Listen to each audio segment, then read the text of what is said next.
Airlines Confidential with Scott McCartney is made possible with support from RTX, Collins Aerospace, Pratt & Whitney, and Raytheon, connecting and protecting our world. Visit RTX.com. Infinity Flight, the leader in Cadet Academy flight training programs. InfinityFlight.com. Ontario International Airport in Southern California. SoCal, so easy. FlyOntario.com. And by Cirium, the world's most trusted source of aviation analytics. Cirium.com. We also welcome your business's support. Contact us at airlinesconfidential.com.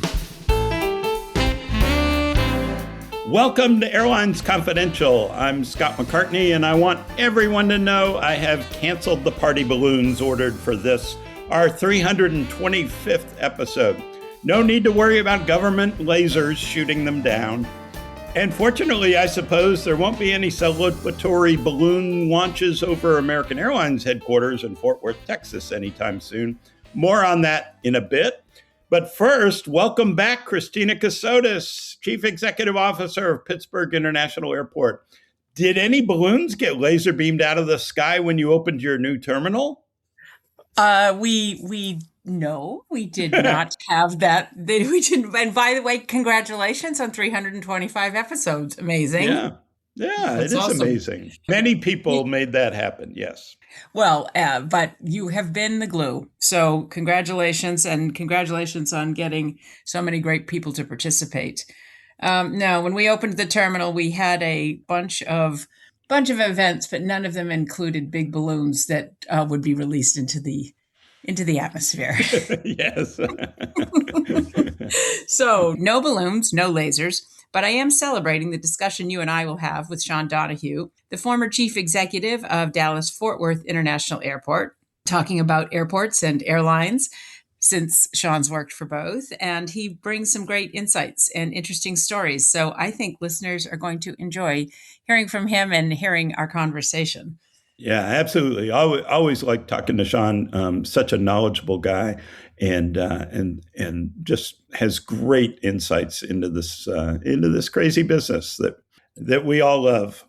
So, in news this week, Christina, I think we have a bunch of very interesting but anticipated news items on Spirit and Frontier, American and Southwest, and then there's the news that no one saw coming, the closure of airspace around El Paso, Texas.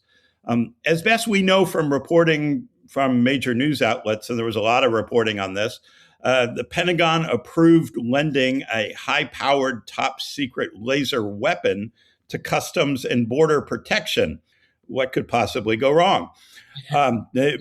This happened because of concerns of drone use by Mexican smuggling cartels. Those of you who know El Paso know the airport shares a runway with Fort Bliss, a major military installation, and it's all right by the U.S.-Mexico border. So CBP took the laser beam and blasted it at what it thought were drones, but turned out to be helium-filled party balloons. And worse, neither CBP nor the Pentagon told the FAA that this was happening. When the FAA found out, FAA Administrator Brian Bedford was understandably very pissed. And thank goodness he was. Thank goodness somebody who was the adult in the room and was concerned about safety of aircraft with high-powered laser beams shooting off into the sky near the airport. And by the way, this comes at a time when the FAA is already at odds with the Pentagon about military helicopter traffic around Reagan National Airport in Washington, D.C., right? But there was a big issue that led to that crash about communication. And afterwards, when the Pentagon didn't want to move its helicopters and the FAA wanted them out of there. So anyway, Bedford had the FAA announce an immediate closure of El Paso airspace for 10 days. 10 days, unprecedented. No warning to local officials, no warning to airlines. This just isn't a matter of convenience or even economic impact. This really is a matter of life and death. From what I heard, there were medical helicopters that were grounded, for example. And obviously there was a big uproar. Things got squared away in Washington, we hope, and the FAA reopen the airspace. I have to say, you just can't make this stuff up, can you? No, and I really appreciate that you said what you said about it being a matter of life and death. I say this all the time, that it really does matter that we operate 24/7, 365, no matter what. And there are medical flights at every single airport. There are helicopters coming in with either organs or transplant teams or somebody who needs something done that's going to save their life. And when something like this happens, it has an enormous effect, not just on the people in the immediate vicinity or somebody who might be flying in that moment, but somebody trying to get in or en route. And it really does. It makes a big difference. And I really appreciate you saying that. I mean, it's, I was at the airport CEO conference when this was happening, and we were all just like, everybody was looking around. I mean, there's always somebody in the room who knows exactly what's going on, and nobody knew. You definitely can't make that up. No. There is another government issue, though, that's worth watching for travelers, and that's, of course, the partial government shutdown that threatens to, once again, withhold paychecks from TSA staff. Not clear if they're going to get paid on time. And if they don't, what happens with call-ins and no-shows? Because when that happens, and it does in some airports, you see long security lines at checkpoints. So stay tuned. The Department of Homeland Security has a lot of money for the year, but it's not altogether clear if the money appropriated for one agency can be redirected to another to make payroll payments. So that's something I know that we're all watching, and I'm sure travelers are as well. So this is something you and I have been talking about, and you've been talking about for a long time, which is from shutdowns to step-downs. 2 of the 5 Elliott management directors are stepping down from the airline's board, significantly reducing the activist investors' clout at Southwest, all of which was anticipated since Elliott has been reducing its ownership in the airline with Southwest's recent share price rise.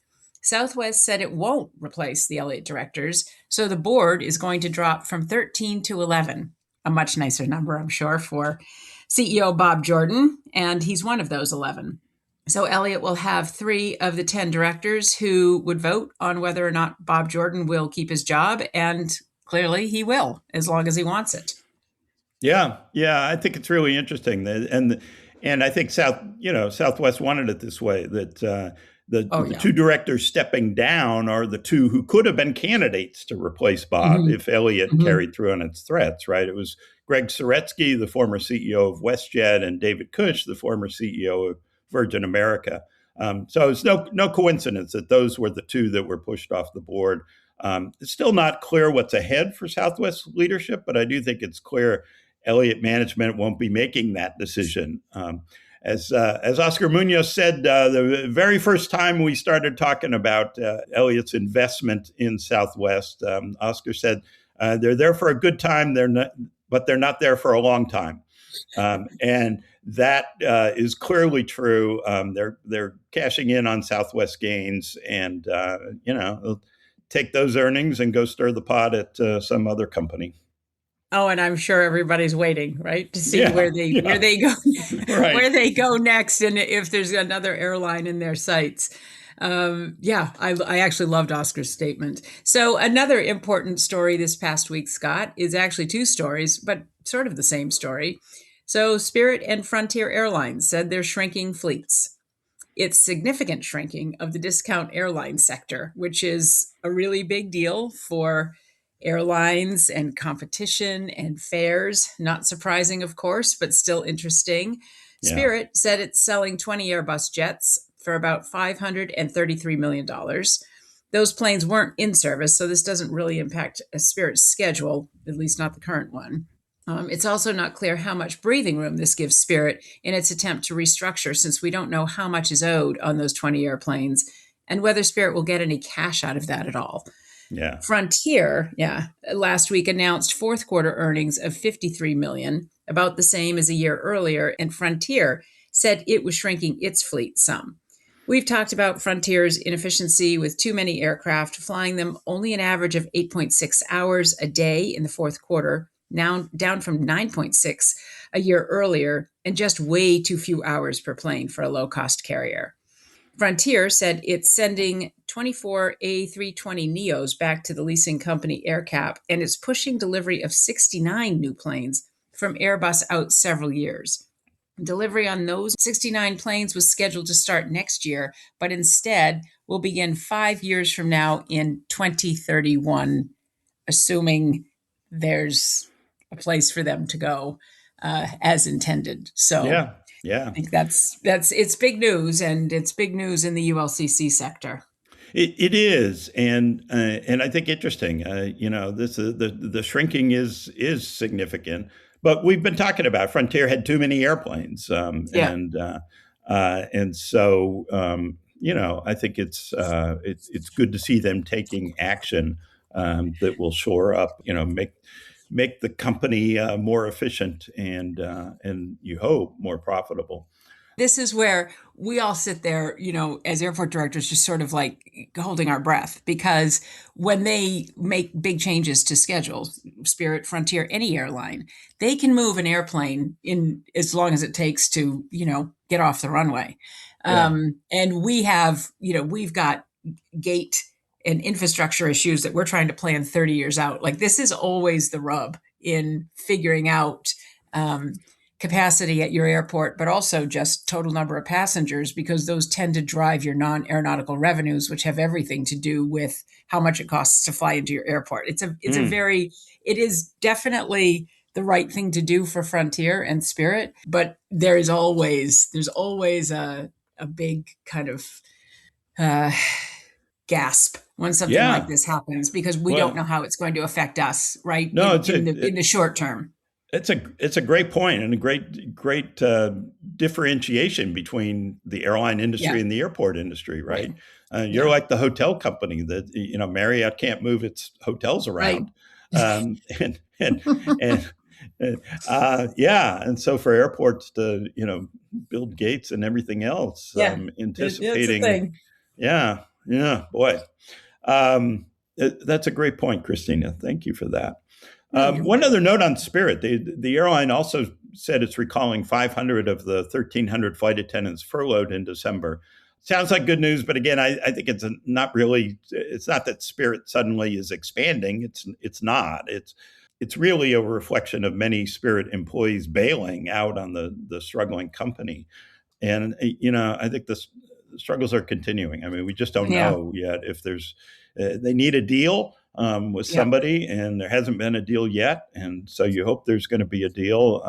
Otherwise, everybody anticipates they will have to liquidate. Yeah, well, it's sort of announcement to announcement. We all just are wondering where, what happens, where does this go? And, Spirit we've had great success with them. They've been a great partner. And we're hopeful that there is a future, but we just don't know. Yeah. And I will say, from ULCCs to network carriers, we haven't mentioned yet some of the hottest news of the week, Scott. Yeah. And that's what's going on at American Airlines, because things are getting hotter. They got hotter. Flight attendants were out protesting at headquarters last week, calling for CEO Robert Isom's, proverbial head, not literal. Yeah. Pilots were complaining that American was ignoring their request to meet with the company's board of directors. And Robert recorded a 5-minute video sent to employees outlining the company's strategy and trying to project confidence. And, union protests are common at airlines, especially when labor negotiations are going on. But they don't have open contracts. This is what's interesting. American doesn't have any open contracts. So this is really starting to look serious for American. Pilots and flight attendants are upset about how the company handled Storm Fern. And they're also concerned about how American is performing financially compared to Delta and United. And I don't think that they see that it's great performance, relatively speaking, which obviously hits them in the pocketbook, since they get a share of profits, which were puny last year for American, while Delta earned more than $5 billion, and employees essentially got an extra month's worth of pay in profit sharing. So I'm really interested to see. You're in Dallas. You're right next to the action. What do you think of all this? Yeah, I do think it's significant. I said last week that I thought Robert Isom had a chance to rally the troops and hang on to his job. I still think that he's a smart guy. He's been a problem solver throughout his career. But at the same time, history has always been in this business that once you lose labor, it's over. It may take a year or two, but it's essentially over for the CEO. Are we there yet at American? I think maybe we are, unless Robert really steps up, and that's what I think can happen. But we'll have to see. It didn't happen in the last week with the video that he put out. No. Curiously, by the way, the average tenure, I went back and looked, the average tenure of a CEO at American Airlines since Bob Crandall is 6 years. And Robert Isom's been in his job coming up on 4 years next month. So I think, I think he has more time to turn this around, but he's got to get on it. And I don't think he did himself any favors with the video. Over the past year or 18 months or so, it seems to me Robert's been really absent. And that's left the impression that he isn't doing so much. Now, I'm looking at it, sort of in the public vein, and maybe there's a lot more going on with employees that we don't see. But that's not what you're hearing. It doesn't feel that way. I think a great example is what's going on in Chicago. Americans under attack in Chicago. Why isn't Robert Isom up there declaring in front of employees, in front of TV cameras, talking to customers? Why isn't he up there saying, American's not going anywhere? Tell the customer American cares about him. Tell the employees American cares about him, because rallying the frontline employees is how you're going to fight United. United's taken customers away from them. And there's got to be some energy in the response. United put up billboards, sort of shaming American. And so, they have declared war. So where's the response? Even at good news events over the past year, I was surprised that I was at the introduction of the new 787 premium airplane last year. Robert wasn't there. Really? There were other senior executives there for American, and it's nice to, let them be in the spotlight. But I think the frontline workers want to see a leader out there leading. So the video, I saw the video. I thought, some people I've talked to about it, he's pretty good in front of the camera. He certainly was very good in front of the camera. After the DCA crash, I thought he came across with empathy. He did a great job. Did a great job with that. This was not his finest moment. I thought he looked awkward, that he didn't really help the cause. He kind of looked nervous. There were these sort of pauses between everything. He was clearly reading and just did not seem comfortable in this role. I thought it really lacked energy and enthusiasm. He kind of said, we're going to get excited about the next year. And there wasn't much excitement in the statement. He talked about free Wi-Fi and schedule improvements and new airplane interiors and refurbishing clubs. But he didn't thank employees for all their efforts through the storm. He didn't apologize for problems the company had communicating with and taking care of employees. And man, I thought that would have been the first thing, right? Hey, we have had a hard week, and thank you all for getting, working above and beyond the call of duty and stuff. There was none of that. Even if he thinks American handled the storm perfectly, the perception is that it didn't. And the perception is reality in this case with his employees. You just hear talking to some flight attendants recently, and the stories are circulating of flight attendants who had to sleep on airplanes or couldn't get hotel rooms or were on hold for 8 hours or whatever. Whether fair or not, that's the perception out there. Robert really didn't try and rally their spirits or engage them in the competitive fight against United and Delta.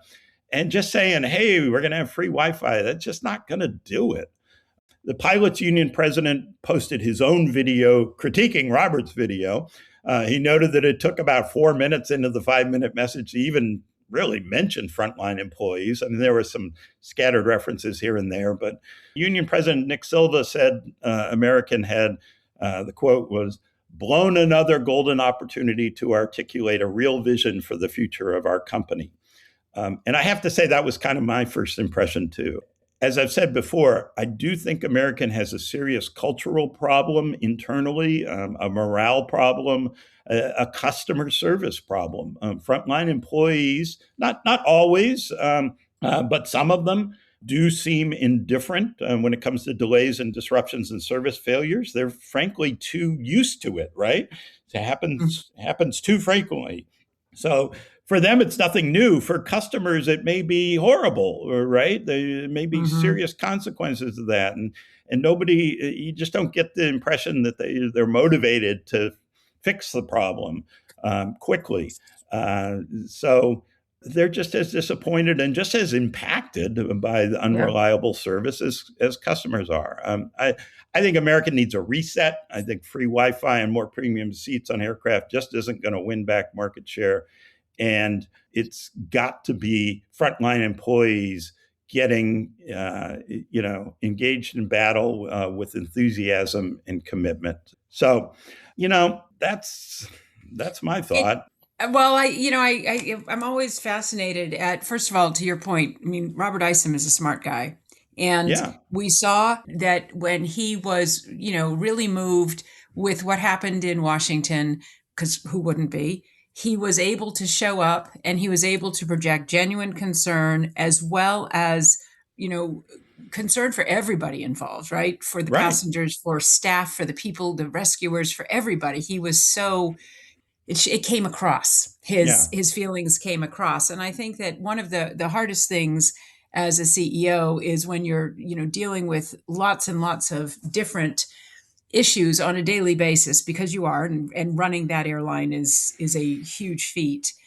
I think it's critical that everybody remembers that frontline staff and your own staff, they are your first line of defense, always. And you've got to give them in your case where you're talking about battle, you've got to give them the armor to protect themselves, because people are saying to them, what's going on? And if they don't have an answer, that makes them feel, like they're not getting what they need. And I think that's a really tough place to be as a leader, is facing a group of disgruntled staff who you really don't know what to say to. And candidly, that's why you have lots of comms departments who make sure that it's not in minute 4, it's in minute 1. So I don't know what happened, but that didn't happen. They've got a team. People listen, people they want to feel proud of where they work. They want to feel proud of what they do. And it's like, if your coach doesn't believe in you, I mean, you right? That's not good.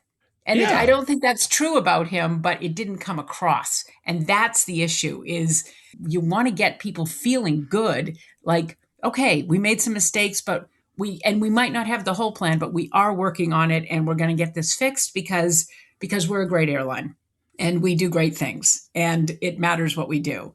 And I think that was what everybody wanted to hear, and it was missing, and that's tough.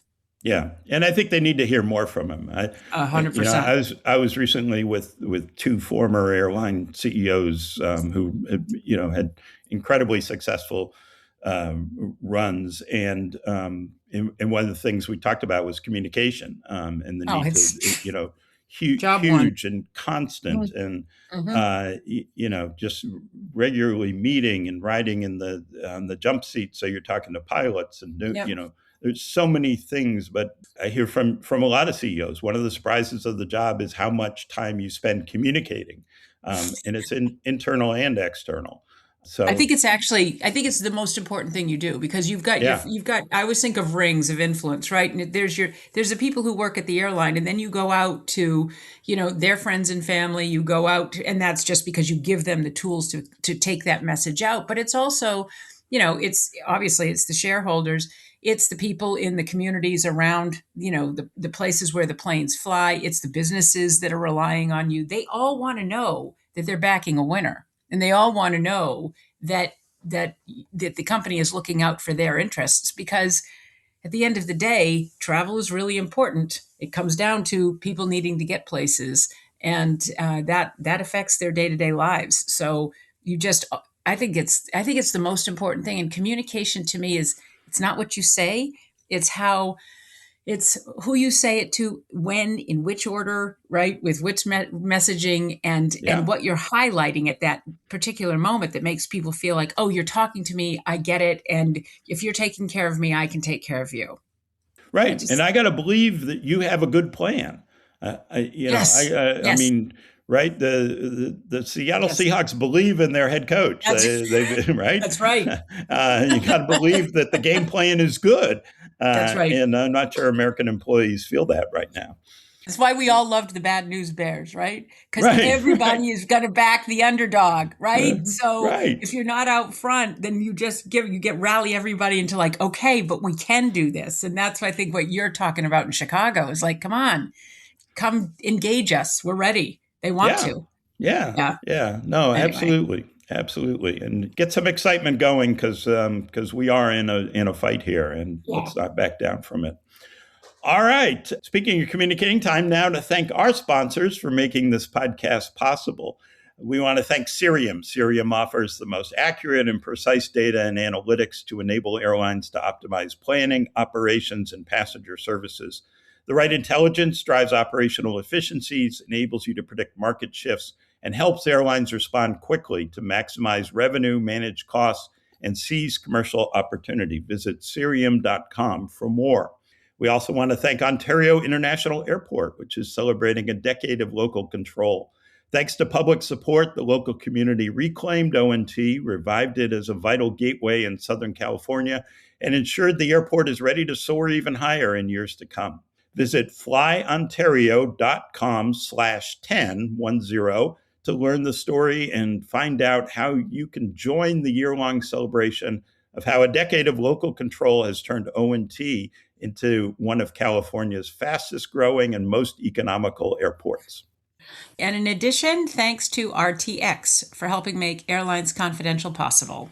RTX believes no challenge is too great, no question too big, no answer out of reach. That's why RTX never stops striving. The RTX global team works across Collins Aerospace, Pratt & Whitney, and Raytheon to inspire, innovate, and drive progress for generations to come. RTX pushes the boundaries of known science and finds new ways to connect and protect our world. Visit rtx.com to learn more. And we want to thank Infinity Flight Academy, the leader in Cadet Academy training programs, for helping us bring this podcast to you. Whether you're looking to build a custom pipeline or strengthen your existing cadet program, Infinity Flight Academy delivers consistent airline-ready results. And for those of you listening who've always dreamed of flying or know someone who has, and we all do, Infinity Flight has trained thousands of students, many now flying for major airlines around the world. Learn more at infinityflight.com. Infinity Flight Academy, where future airline pilots take off. Okay, let's bring in Sean Donohue. Sean Donohue was Chief Executive Officer of Dallas-Fort Worth International Airport for nearly 12 years until his retirement last summer. Before that, he was Chief Operating Officer for Virgin Australia for 3 years. And before that, he spent 25 years at United Airlines in a variety of roles, including operations, sales, and commercial startups. He ran United's TED, low-fare airline within an airline. Sean's a native of Massachusetts and a graduate of Boston College, and just a great guy. And Sean, we are thrilled to welcome you to Airlines Confidential. Well, I'm delighted, Scott, to join you, and it's great to share the platform today with Christina. And gosh, I think one of the first times I met Christina was when we were doing a TED rollout in Denver, and Yep. you were with, I forget the consulting company, SHE? Yeah, SH&E, yeah. SH&E, and I think that might have been the first time we met, or first time I remember. So great to be part of the conversation today. Awesome. Yeah, but didn't you, hold on, Sean, weren't you also the United Station manager in Boston? Oh, yeah. I was in Boston. Yeah. I Because I think worked at Christina was at Massport. Massport, right? I know. Oh, that's right. I think we met in Boston, but we didn't know it because I remember when you got the job in Dallas, Tom Kinton called me and said, "You remember Sean? He was the United Station manager when you were here." And I thought, okay, so we might have met even years True. before Denver. True. Yeah. Wow. Wow. Yeah. Small world. Cool. Yes. Yes, That's it is. aviation for you. Yeah. All right. Well, Sean, we always start with what we affectionately call the Ben Baldanza question, because Ben taught me it was a great opener. And the question is, how'd you get into this crazy business? Well, it's interesting, and I'm guessing the two of you might agree. I'm not sure I've met a lot of people who have said, yes, I wanted to get into aviation. I knew all the time when, high school and college, I wanted to get in aviation. You don't meet many people like that, maybe except for pilots or mechanics or something like that. And certainly that was the case with me. When I graduated BC, I was loading trucks for UPS on the midnight shift. And my girlfriend at the time, who I did not marry, but she went out to work for United in Chicago. And I said, hey, I'll go out there too. And I started as an accounting clerk in Chicago at Elk Grove Village. And a lot of your listeners won't remember this, Scott. You and I probably remember it. Christina's younger than us, probably. But it took me up until about 5 years ago for that red carbon from the back of the tickets to wash off my fingertips. Yes. Yes. I remember it well. We forget the whole manual processing of tickets, right? They my gosh. collect your ticket, and it would go in a bundle off to Sean in the accounting department. That's right. And I flipped a lot of tickets, I'll tell you that.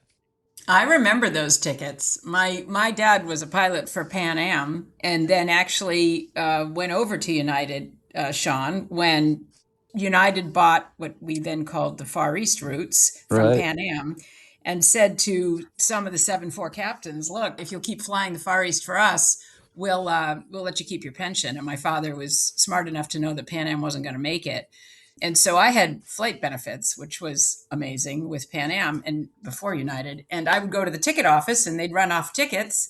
And I thought it was a blue back, but you're right, it was red. I remember It's those definitely tickets. red. Yep. Yes, no, I hear you. It's Yep. very funny. Yeah. So I have a question, because I don't do this, and you did for a long time. Tell me, you're running a large hub, meaning you're, according to the FAA's definition, you're carrying a very large percentage of the domestic traffic in the United States. You're a Category X airport, or you were the CEO of one at DFW. So what did you feel was the most challenging aspect of that? I mean, especially because you came from an airline. How did you find? I mean, you'd never run a medium or small hub, but what do you think the challenges are that are unique to, large hub CADX airports? Sure. I think it's important to highlight that the large airports like DFW, Atlanta, O'Hare, we're very, very fortunate because we have, tremendous resources. Take DFW, 7 runways, 17,000 acres. I mean, really, really fortunate landscape and environment to operate in. But to your question, Christina, unquestionably, the biggest challenge for a large hub is when the operations go off the rails, and it can get really ugly. And obviously, we've seen that in the last couple of weeks, and not just the last couple of weeks. I mean, we all know examples of this happening. It could be weather, it could be technology, it could be a lot of things. But when a hub goes down because of some type of event, it's tough. It's tough to recover. It's tough on the customers. It's tough on the employees, and that's clearly in my mind the biggest challenge is when you have one of those events to deal with. Well, it's really interesting that you say that, because that is, as especially Dallas is what the 8th largest airport in the world. I think it's third. Yeah, when I Third. left, it was third. Oh, Post-COVID. Okay, so right, so great. Third largest airport in the world. So if something, it's a little bit like you get a cough and the rest of the world is catching the flu because you're so connected into Absolutely. the rest of. I mean, to me, this is sort of the global asset nature of any airport is that, okay, we're in Pittsburgh, we have a fraction of the passengers, but a lot of them are going through Dallas to get somewhere or coming home, so there's going to be an impact on almost anywhere in the world if Dallas has a major issue. How many did you have? A lot of them?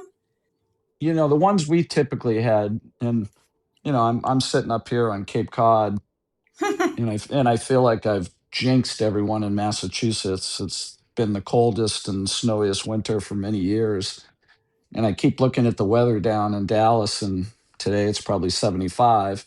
But as we all know, a couple weeks ago it wasn't.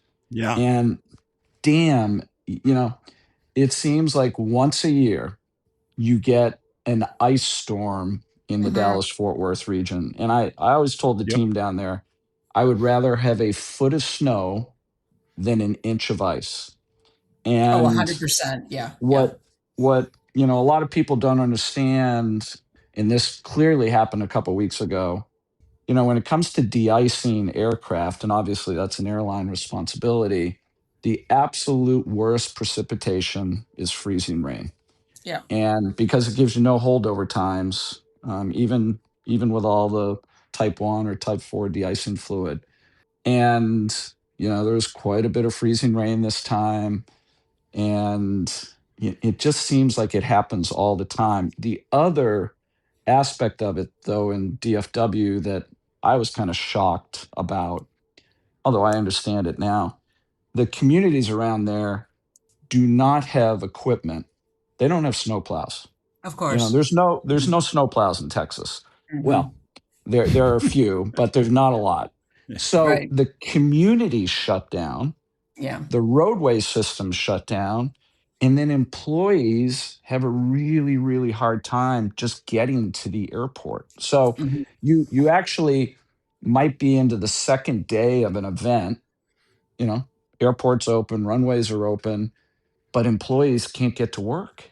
Right. And I was talking with Chris McLaughlin, who's the CEO there, and he said, 4 or 5 days after the storm, schools were still closed, and it was 65 degrees outside.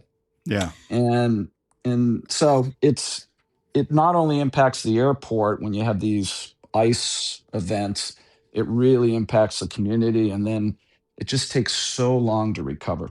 It's interesting you mentioned that. And one of the things that is interesting, having moved from Boston to Pittsburgh, is, we had this really the biggest storm we've had in 16 years. And one of my team said, "You're coming out?" I said, "I grew up in New Hampshire in the Boston area. I know how Yeah. to drive in the snow." And the thing is that there are people who don't. So even if there's, and we've seen this in Atlanta, we see it in areas that aren't used to getting snow. There is to your point, there's a much longer recovery time because even if there was the equipment, people are nervous about how to operate in it because they didn't grow up doing it. I mean, we were all taught how to drive in the snow. Exactly. And Yeah. we learned it by doing donuts in the snow, and then that Exactly. made us a better driver. Right. Yeah. Yes. All true. And in Texas, there inevitably is, some idiot in a pickup truck who comes Oh, bombing along at 60 miles an right. hour, and you just know you're going to go over the hill and see him hung up on the guardrail, which happens all the time. But there is a reality that I grew up in Boston. I can drive on snow, really well. I can't drive on ice. Nobody can No, I drive know. on Well, nobody ice. I know. can. Nobody Yeah. can. Yep. Yeah, no, Yeah. Yep. So, you're yeah. 100% right about that. Yeah. And that's the thing there's just something about that part of northern Texas that, Yeah. every time there was a storm coming, I'd say a novena saying, "Just give me snow, just give me snow." Yeah. And they never worked. We was always getting ice. Yeah. So, Sean, it's interesting about the idea of disruption and the challenges of running a big hub. How much of that did you consider the airport's responsibility, and how much the airline's responsibility or the hub carrier? I mean, I do remember, and this may have predated your time at DFW, but when tarmac delays were the big issue, I remember DFW taking the little satellite thing off of Terminal E, and just it had been closed, and opening it up to have gates to just unload people because there were all these aircraft sitting there and they didn't have gates. So why not take a couple gates and just, run one airplane in after another to just unload them and then push them out of there? And it was interesting to me that the airport took that initiative and said, you know what, these are our customers and we're going to take care of them, even though they're the airline's customers. What do you think? It's a good point, Scott, and I would say it's a shared responsibility. I arrived in DFW late October 2013, and about 6 weeks later in December we had an ice storm, and we at the airport miserably failed. I mean, we were not doing a good job with the runways and the taxiways, and that was on us. And when we kind of did the forensics on it, we just didn't have enough equipment. We only had enough equipment really to keep, one side of the airport, either the east or west, open. And shame on us. And, we made a huge investment. Now we got plenty of equipment. We got plenty of people trained. I go back to my airline days, and, people can debate this, and I'm not saying I'm right. But I always felt when I was at United, running Boston, and there was a snowstorm coming, a significant one, let's say 12, 14 inches. I would always talk to the IOC back in Chicago, and I'd say, listen, pull us down. I mean, pull us down by 80 or 90%. Don't send any airplanes in here overnight, and we will recover within 36 hours. Mm-hmm. And, sometimes they listened to me, sometimes they didn't.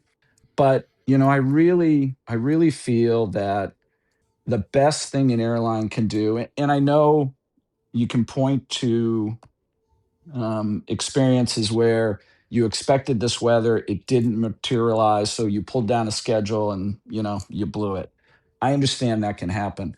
But if you think of it from a customer perspective, and you think of it to Christina's point of the impact it has on the network, pull it down, let the customers know 24 hours ahead of time, get the crews where they need to be, or at least not have them stranded. And then you can start up a lot faster. And I think the disruption is less. But, I think we've got this, this mindset in aviation that we train and we got equipment and we know how to de-ice and, we're going to handle this. And the track record is we don't really handle it that well. And that's always been my view, but I think each airline looks at it differently. Yeah. It's really interesting. In this last storm, we had, a couple of airlines just cancel all departures out of Pittsburgh. And it's very interesting because, Scott, to your point, a lot of people don't know whose decision that is. And I'm sure, Sean, you have felt this both as an airline executive and an airport executive. Sort of what the general public doesn't understand about how the system works is always interesting, right? Mm-hmm. Yes. Right? Yeah. So the question is, well, why didn't you cancel the flights? And I say, well, I'm not allowed to cancel. That's not my job. Right. Actually, Yeah. I don't have that kind of power. And so, our job is to make sure that we're holding the training calls and checking in with all the airlines. And so we understand what's coming in. We've got the stranded passenger plan and all of those things. But I'm sure you faced this, Sean. It's, you're still going to get asked why. Oh, absolutely. Absolutely. And what you'll kind of read typically is, DFW imploded. And I'd read Right. that and I'd say, Yeah. that's really not accurate, but, I get it. And to your other question, Scott, I remember I went to American, I don't know, 4 or 5 years ago, and I said, I can build a terminal with probably 8 to 10 gates, and it will be a standalone facility. And all we will do is we'll use it during irregular ops. So, we'll put some concessionaires in there. You can let people off the airplane. And I never was able to get American across the goal line on that. Now, to their defense, as we three of us know, if you're an airline that dominates a hub, additional gates that aren't in your control, Oh, yeah. Nobody wants that. Yeah. nobody wants that, right? But it was strictly just for that. And that was less for snowstorms. That was much, much more intended for the thunderstorms that Yes. Scott, that roll Yes. through DFW. You have all these diversions, and it's a reliever valve. But Mhm. I wasn't successful on that one. Yeah, I mean, as a DFW traveler, it's too bad because without that, you end up with 10 planes in Austin and 10 planes in Lubbock and 10 planes in Oklahoma City, and Right, then right. it's a real challenge to get them all into DFW in a safe metered way when there are gates available for them and all. Absolutely. And the anyway. other thing that happens, during the recovery, you have tremendous gate compression challenges at the airport. And again, some type of reliever valve, I think, would make good sense. Yeah, yeah. So, what's the most surprising or interesting aspect that listeners might not be familiar with? Well, and I'd be interested in Christina's thought. When I got to DFW, one of the first things that really surprised me was the economic impact that the airport had on the community. I'd never paid attention to that when I was on the airline side. For example, there are over 50,000 people that work at DFW Airport. And then if you look at indirect jobs, I think there's a couple 100,000 more. The payroll for all those direct and indirect employees is billions of dollars a year. Probably the biggest one that I don't think a lot of people understand is about airports. DFW on an annual basis generates to the state and to the Yeah. local communities over Mhm. $5 billion in Mhm. taxes. But most Wow. importantly, we don't get a dollar of tax receipts. Every tax that's collected on the airport, we don't see a cent of that. So we don't get tax receipts, but we generate enormous tax revenues. Airports have this huge, huge economic impact on the community. And I actually think the airlines could do a better job of articulating the incredible economic impact they have on dozens and Yep. dozens of communities. Mm-hmm. Aviation is this economic engine that is just incredible, and that was a learning for me when I got to DFW. Yeah. Don't you think, Sean, don't you think that aviation is now so ubiquitous that people sort of take for granted that it's just there, and so they don't really understand the value of it? I mean, I think this is one of the things that is frustrating to me. For example, the money that goes into the federal coffers from the 9/11 fund is supposed to be sort of helping fund security systems at airports, right? And Right, right, checkpoint infrastructure, and it doesn't. It goes into the general fund. So, exactly. and we see this happen in the UK. The departure tax. That, what is it? A couple Right, $100, right? right. That doesn't go back to the airports. So it's really interesting that as an airline, you understood. You sort of came in as an airline executive, came in and said, "Oh wow, look at the economic impact of these airports, any airport is hugely important to its own local economy, but to the system, all of them working with the airlines, it's how economies thrive, national Absolutely. economies thrive, right? I mean, we And need and this. global now. Yes, yes, yeah. Yeah, we need this to be competitive as a country, and we need it to be healthy so we can keep moving people and goods effectively and efficiently. Yes, it's interesting that you didn't know that until you got to the airport. Right, right. The other thing I would add is from being on the airline side and the airport side, I know travel can be really hard. I know it can be challenging. You read stories literally every day about, something on some airline or at some airport that, went wrong. And I get it. I get it. And, we can all do better, obviously. But I compare aviation today versus where it was 40 years ago, in 1984 when I started with United.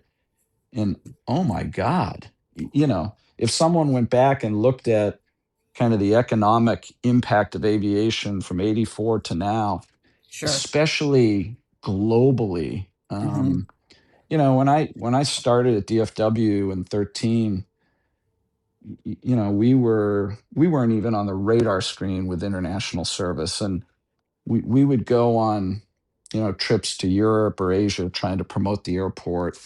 And I kid you not, we'd be in London and they'd say, "Where are you from?" And I'd say, "From Dallas Fort Worth." And they'd say, "Oh, I love that show, Dallas."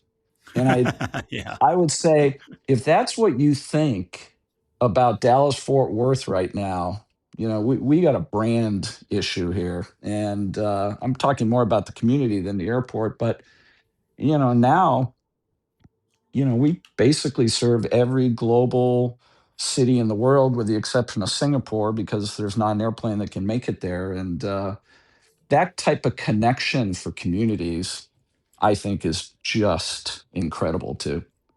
And by that you mean there's just not an airplane yet, right, Sean? Because Correct. there would be, Correct. right? Because Yeah. that's what's so fascinating about what's the difference between 84 and now. In 1984, everything would have needed a 747 to serve your market and mine globally. Right. And Right. technology has changed. There's been all of these amazing advances, but we just listened to ACI World, and I listen to folks at IATA and A4A, and they'll tell you that air travel is going to double in the next 20 years. I Right. mean, we got more Right. to do, right? Right. So, yeah, we need the I system was to do well. I was thinking about your dad when you were saying flying for Pan Am. When we bought Pan Am's Pacific routes, and you probably remember this too, Scott. We had the 747 SP. I mean, it looked like a pregnant airplane. Yeah. And Yeah. it had the worst economics, Yeah. maybe, of any airplane in the history of aviation, because it didn't have That's what enough my dad seats. flew. It didn't Remember have enough seats. the orange Braniff one that was Fat Albert? Yeah. So yeah, we've come a long way. Yeah.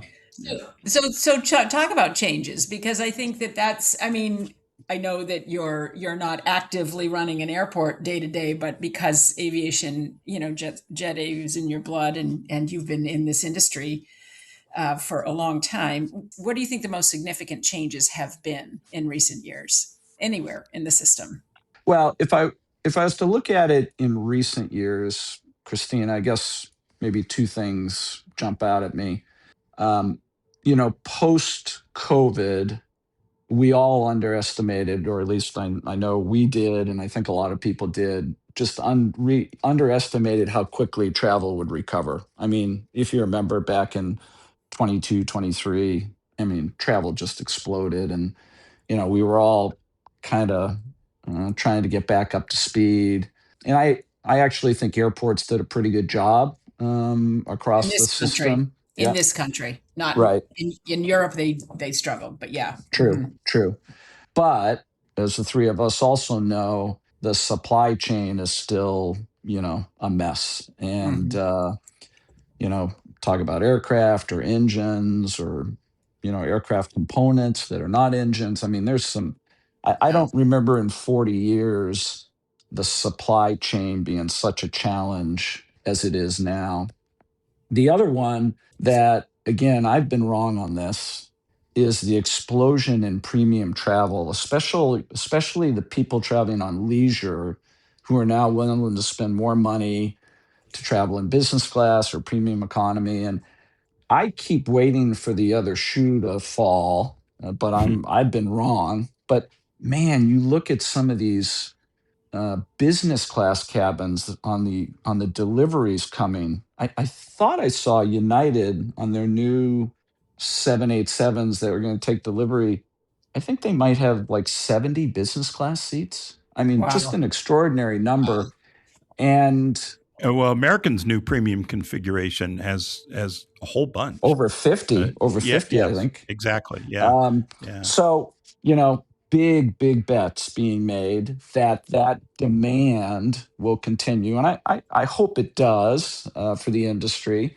It'll be interesting, whenever we hit the next recession, and we will obviously hit a recession, what happens. But more importantly for the industry is, boy, you better have a good experience for these people that are paying all this money now. And, at DFW, and I never paid attention to this at United, and I would argue United, Delta, American, their lounge products up until about 6 or 7 years ago were awful.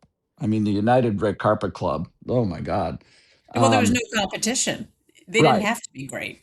Right. But when I worked over in Australia and I saw what Qantas did and then what they kind of triggered us to do at Virgin Australia in terms of the quality of the lounge experience, when it came to DFW, I said, you know what?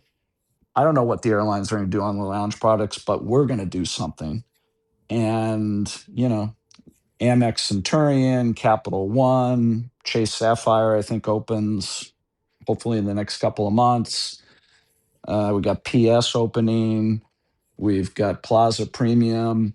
So, from an airport perspective, making sure you can improve the airport experience with enough lounge space, I think is really, really critical. As long as in addition to all the other investments to make, the customer journey through the airport important. But, if people are going to continue to keep buying these expensive tickets, we all need to make sure we're meeting those expectations. So, Sean, I'm curious how running an airline compares to running an airport, at least in your experience. Did airline management prepare you for airport management, or are they really different?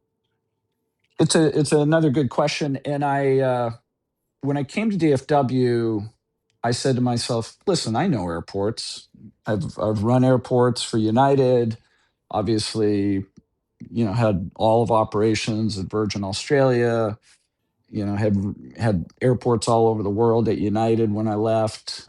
So I said, hey, I know airports. And yes, I kind of knew the operation side of airports and the 24/7, 365, the FAA requirements, the safety management systems. Yes, I knew that. But what I didn't understand was the diversification of airports. And that's what I really, really enjoyed, at my time during DFW. I mean, the concessionaire program at DFW is a $600 million business annually on a How much? standalone basis. 600 million? Six. Wow. Yeah. Yeah. Now, that's obviously gross receipts. The airport doesn't get all of that. Ground transportation, $200 million annually. Infrastructure, God knows we know how to spend money at airports when it comes to building things. That I really, really enjoyed in terms of the planning and the design and holding all of our partners accountable for delivering projects on time and within budget. Commercial development at DFW, again, I mentioned how much land we have. I believe Amazon is up to 5 or 6 million square feet of logistics warehouse space on DFW Airport. And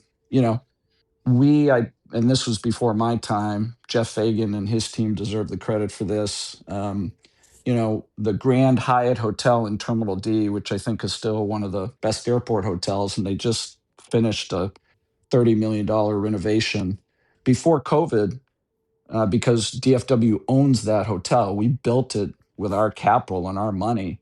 It was the Which highest was margin brilliant. business on the whole airport. Yeah, that was brilliant. So my point is, I thought I knew airports, but I really didn't know airports. Yeah. And in learning all those different aspects of the business was really, really enjoyable. That's fascinating. I mean, we think of it as the airport business, but you're in the hotel business, you're in the shipping business, you're in the warehouse business, Yep. you were in the natural gas business too.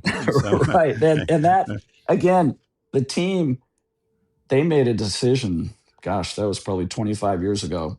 Brilliant decision when they, it was discovered that there was gas underneath the airport.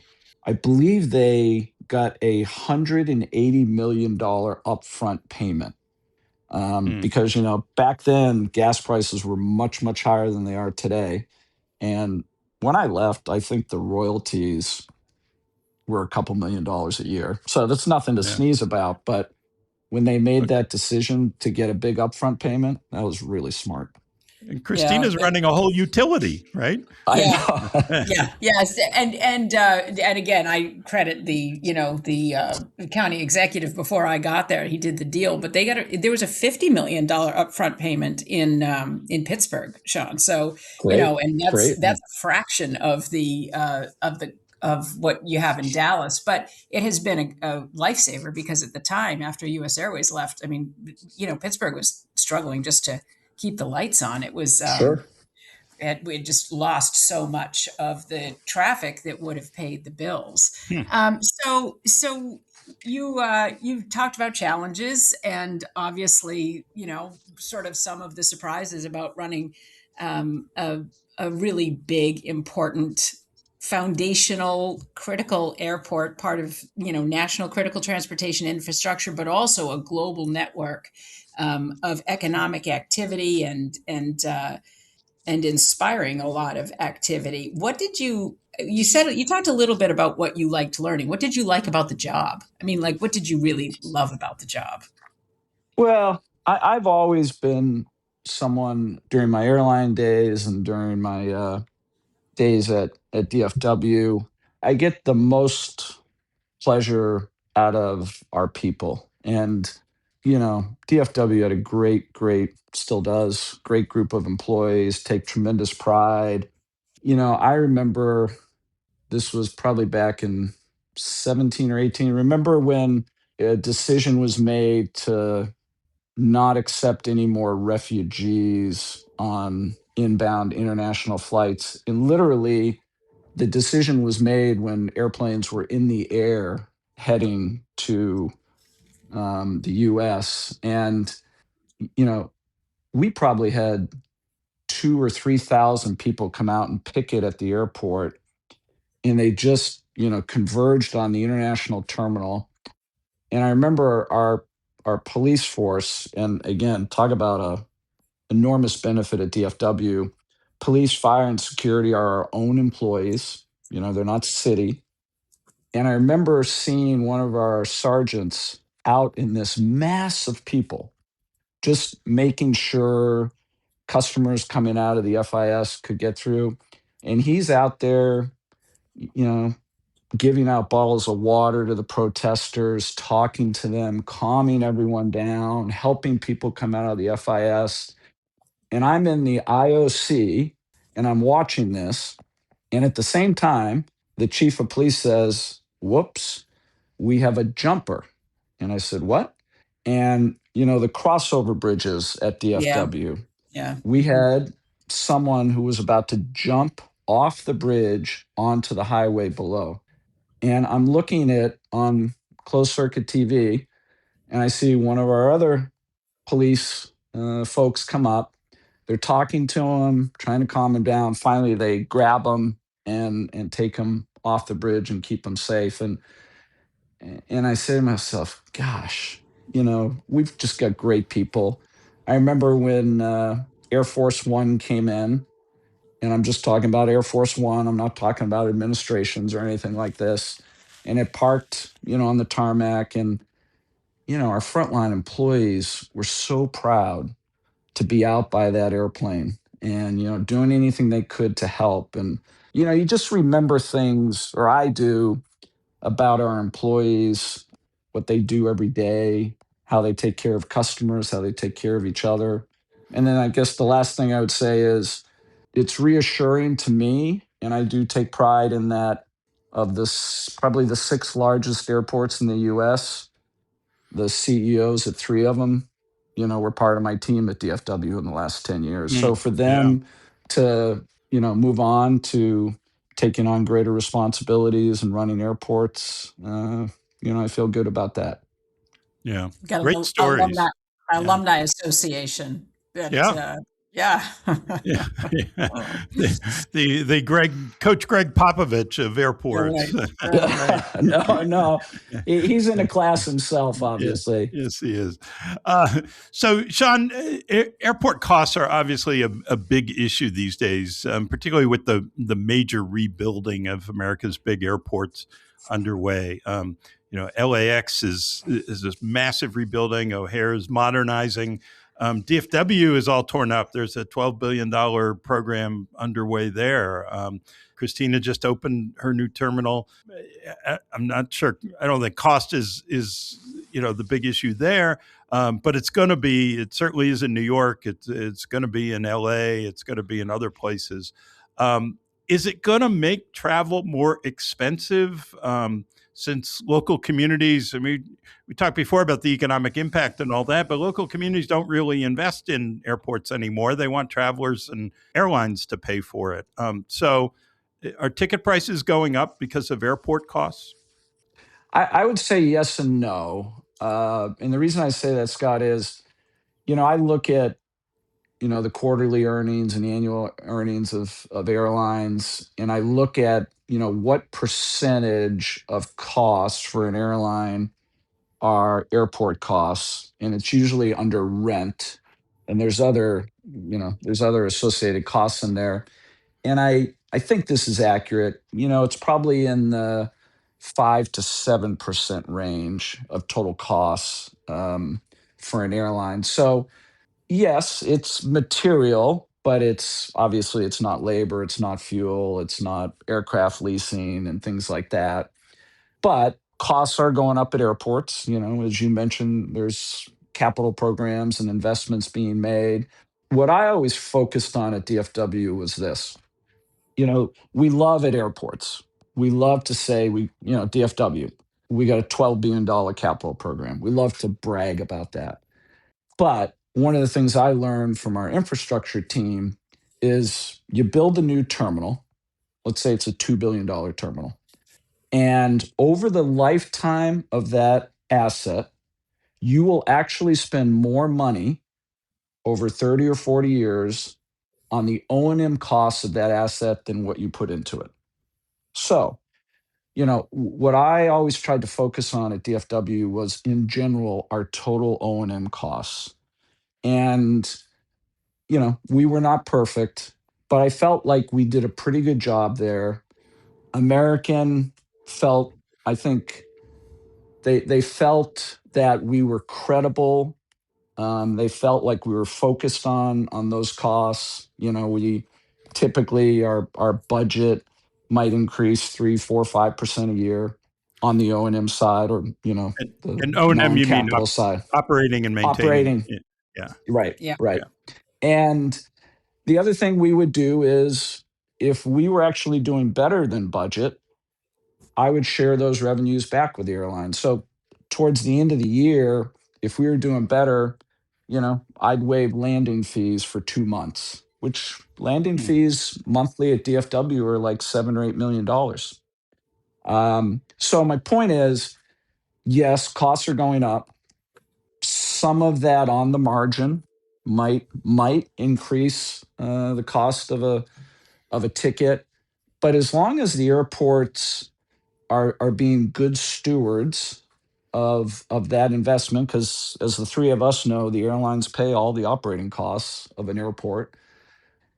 I think the model still works really well. And I think it's just important. Christina does this at Pittsburgh. A lot of other airports do this. The airline's got to have confidence that you're making the right investments, and you're doing a good job kind of on the day-to-day expenses. I remember last year at the annual JP Morgan conference in New York, Scott Kirby was talking about airport costs. And he looks at me in the audience. He wasn't complaining. He was just talking about airport costs. And I must have smiled or something. And he says, "Oh, and there's Sean in the audience. He's smiling. He knows what I'm talking about." And it is an important issue, but we have to make the investments. We got a lot of aging infrastructure, as Christina said. Travel is going to double in the next 18 or 20 years, whatever the number is. But as long as we're all, as I said, being responsible about how we manage those costs, I think it works for everybody. User fee generated facilities, right? The airlines back the bonds and make sure that everybody feels good about taking out the debt. Passengers pay for parking and the burger and all that stuff, and we're all part of a huge system that needs both the airports and the airlines. So it doesn't behoove us to waste money and have them pay for stuff that doesn't benefit the system. But at the same time, there's always a robust conversation, I think, when it comes to capital. And I think more so today because so many airports need so many upgrades, right? Sean, you have money, to your point. You've got great resources and a hub airline that is bringing in lots and lots of passengers. So, if you're, that's a $12 billion program is amazing. Ours was, under $2 billion. But if you start taking a look at, there's just so much that has to be upgraded, in this country, and costs are going up everywhere. So I don't know. I'm going to be interested to see how it flows through. On the other hand, airlines price based on competition, so I'm not sure where it. Yeah, and that's why I said I think it's on the margin in terms of airport costs. The last point I'd make on this is we made a decision probably 4 or 5 years ago because we were starting to build new terminals.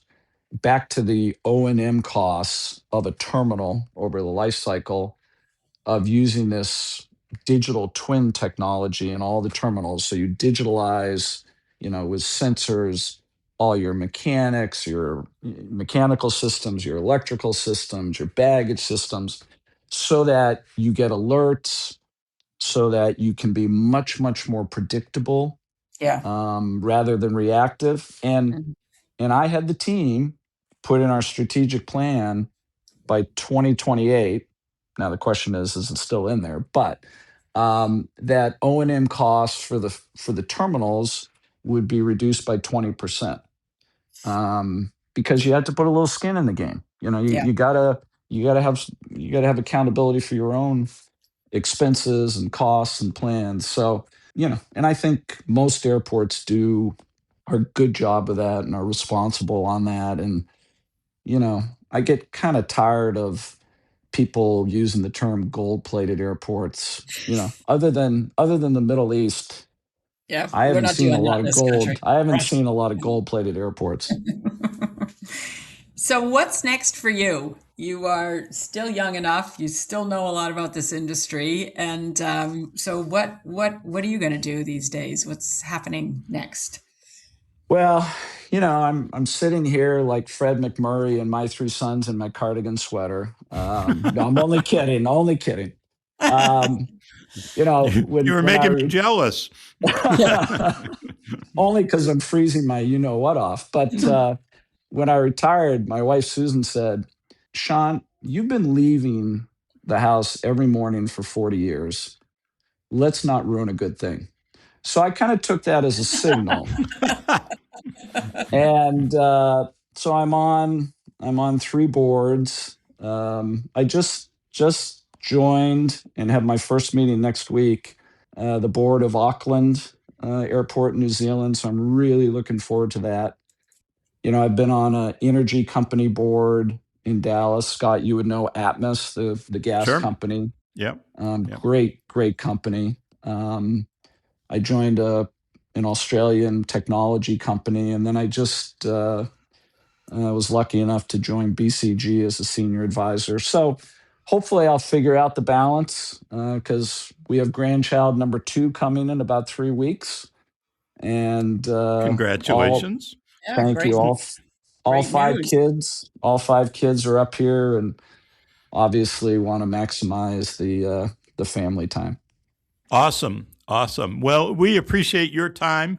It's been great just hearing the two of you talk airports. I just love that we could pull this together. So thank you so much, Sean. It's been a delight.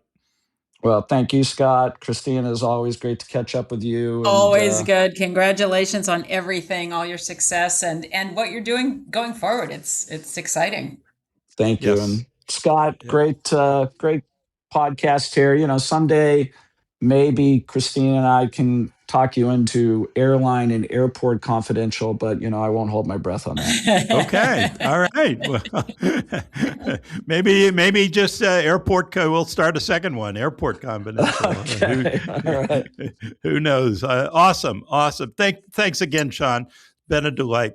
We will be right back with more on Airlines Confidential. Promotional support provided by the ultimate AvGeek website, thearchive.net. A vast collection of airline memorabilia, timetables, route maps, rare cabin and airport photos, special flights, and more. All at thearchive.net, the hub of air transport history. Thanks again to Sean. Christina, I just love hearing the two of you geek out on airport stuff. And any reflections on it? Well, yeah, one thing. It's so funny.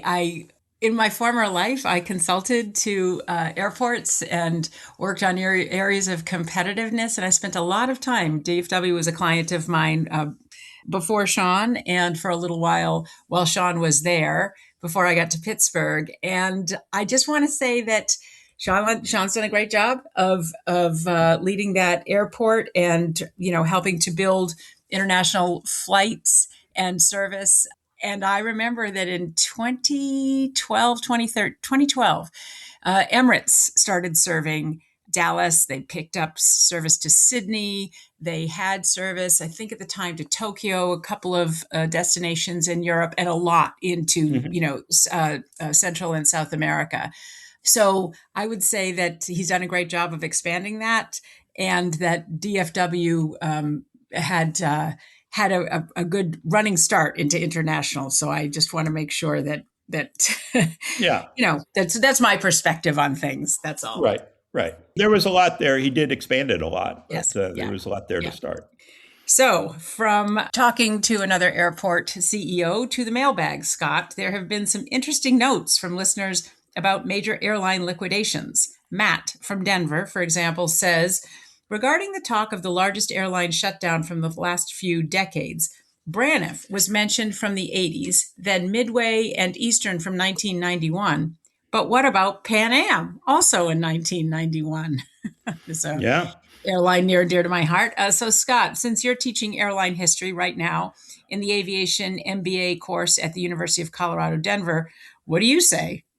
Well, I think Matt has a very good point. As I've been teaching this history, Pan Am ultimately was a liquidation. To Matt's point, it was a much smaller airline by the time it was liquidated. Right, it had sold off Asia, it had sold off Europe, it had sold off South America.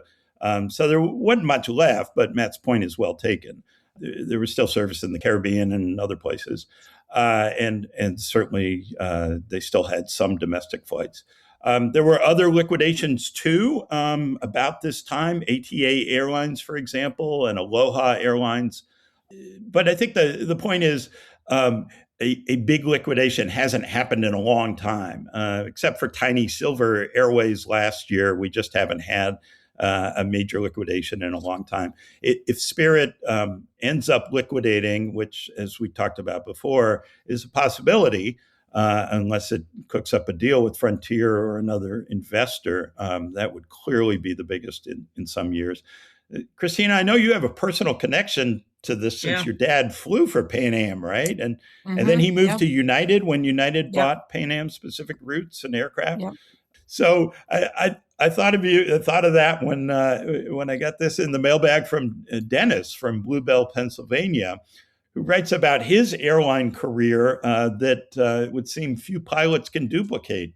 Fortunately, Dennis says, "Hello, I really enjoy listening to your show on my drive to and from Newark. It definitely passes the time. Your recent show talked for a couple of seconds about the demise of Midway Airlines and it possibly being the last significant airline to liquidate. Leave it to my wonderful experience to set the record straight. Midway went out of business in November 1991. Pan Am went out of business 1 month later in December 1991. Mm-hmm.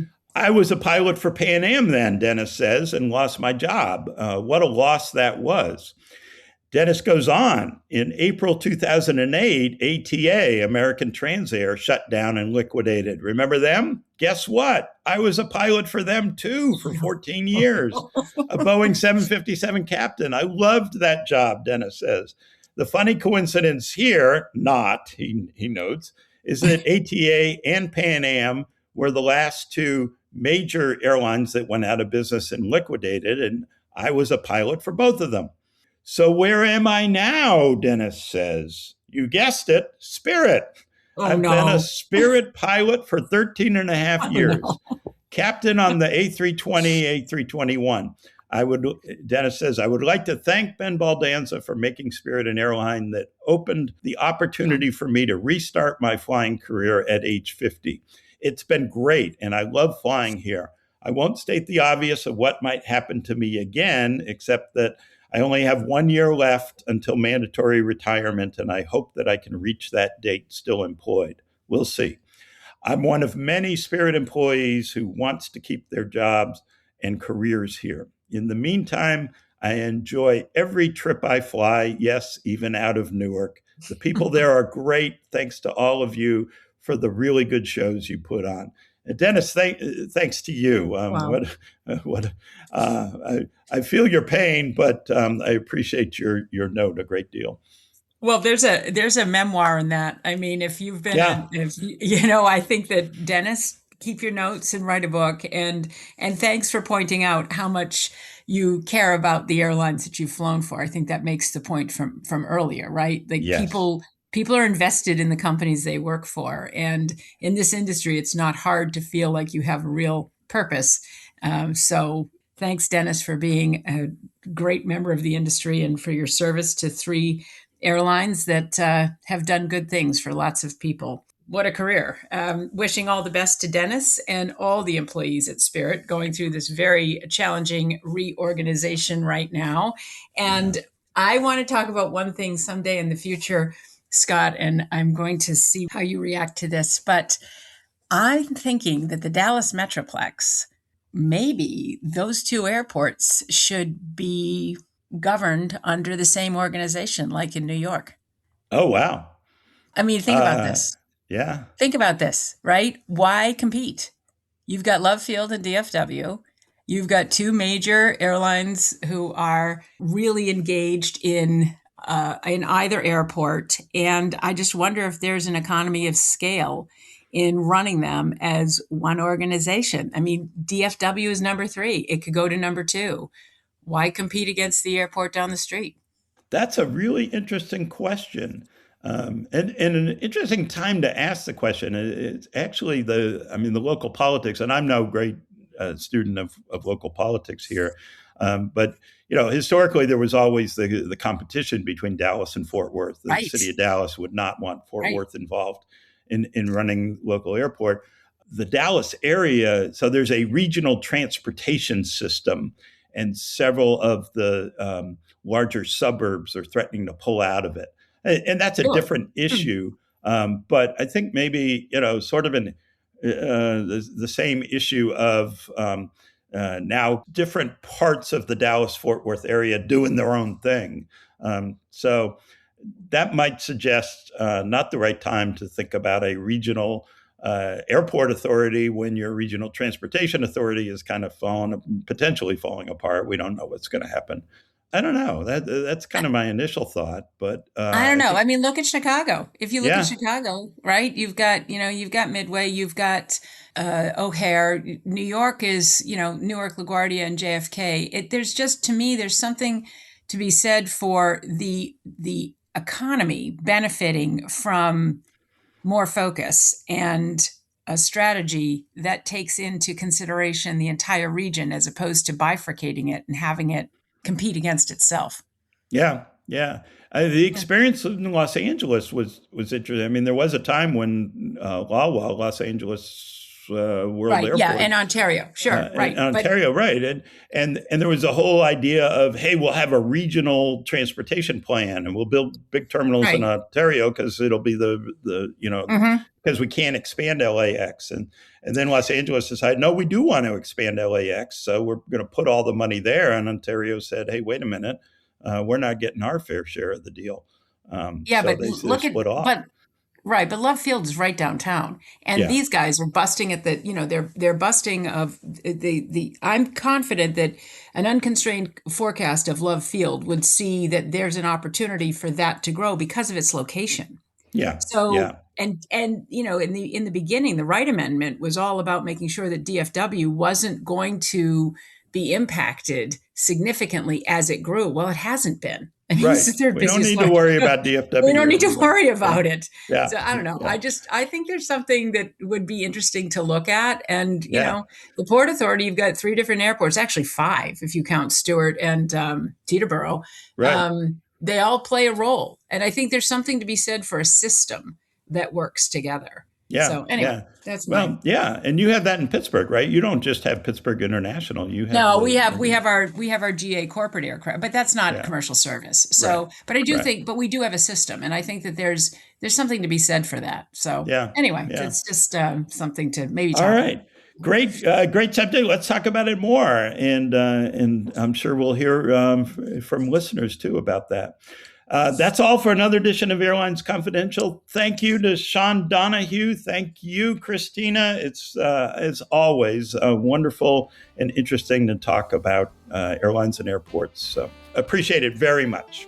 Well, thanks for having me. It's always exciting to be on. And Dennis from Pan Am and ATA and Spirit, good luck. Yes. So long, everybody. This podcast is produced by Mass Media. Info@massmedia.net.